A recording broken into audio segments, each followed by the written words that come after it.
You have to help me satisfy my husband. I honestly can't take it anymore. Recently, my wife couldn't handle my intensity anymore and went crying to her best friend for help. Wanting to ease the tension between us, her bestie decided to come to our house alone. She showed up in a sexy short dress that barely contained her curves. So I hear you're pretty wild, huh? Let me see what all the fuss is about. My name is Cole Griffin. After 5 years of marriage, my body suddenly went through a second round of development. The growth down there was nothing short of astonishing, and with it came an insatiable appetite. I found myself wanting it 7 or 8 times a day. At first, my wife was thrilled with the change. Every night brought her to the brink of exhaustion in the best way possible. But gradually, I kept growing, and she couldn't handle me anymore. Stop, please, I can't take anymore. You're going to break me. She'd beg me through tears, but I was desperate with need. The urge was unbearable. I'd end up pressing her against the wall, taking what I had to have. Then came the day she finally snapped. Crying, she demanded a divorce. When I refused, she packed up and moved in with her best friend. Days passed. No sign of her coming home. I was going out of my mind. Every night, I'd be so hard I thought I'd explode. The ache was torture. Her best friend caught wind of what was happening. Curiosity got the better of her. Claiming she wanted to help patch things up between us, she showed up at my place ready, it seemed, to offer a different kind of relief. The night she arrived, I was pacing the living room, restless and on edge. The doorbell rang. My heart leaped, finally. My wife had come home. After days of pent-up frustration, I'd finally get some release. But when I opened the door, it wasn't my wife standing there. It was Ramona Lincoln, my wife's best friend. She wore a tight black bodycon dress that hugged every curve. Her breasts strained against the fabric, full and round, impossible to ignore. The hem barely grazed her thighs, leaving her long, slender legs on full display, sheer black stockings giving way to a teasing glimpse of bare skin at the top. I stood there, stunned. My body reacted instantly. I'd been expecting my wife, so I'd answered the door in nothing but loose shorts. The tent I was pitching was unmistakably obvious. Ramona's eyes went wide. You really did grow again. That's bigger than a beer bottle.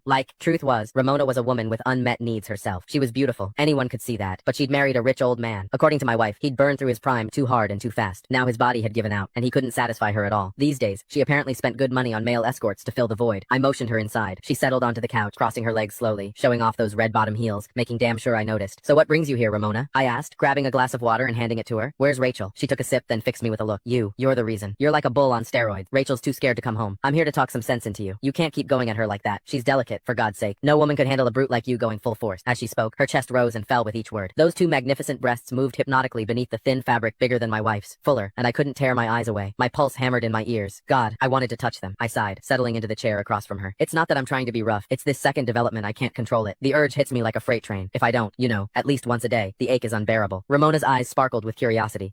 She leaned forward. Men can have second growth spurts, so you're bigger now than before? Can I see? She looked at me earnestly, like it was the most natural request in the world. My heart skipped. Was she serious? You don't just show something like that to your wife's best friend. I don't think that's appropriate, I stammered, even as my mind raced with possibilities. Ramona waved off my hesitation like it was nothing. What's the big deal? This is practically a miracle. I just want to witness it for myself, she insisted, and insisted. Finally, I stopped pretending. Right there in front of her, I slowly pulled down my shorts. I'd never exposed myself to another woman before. The thrill of it was electric. Her hot gaze locked onto me, and that strange, illicit excitement only grew. Ramona had clearly spent time with plenty of male escorts, because she didn't blush, didn't flinch either. If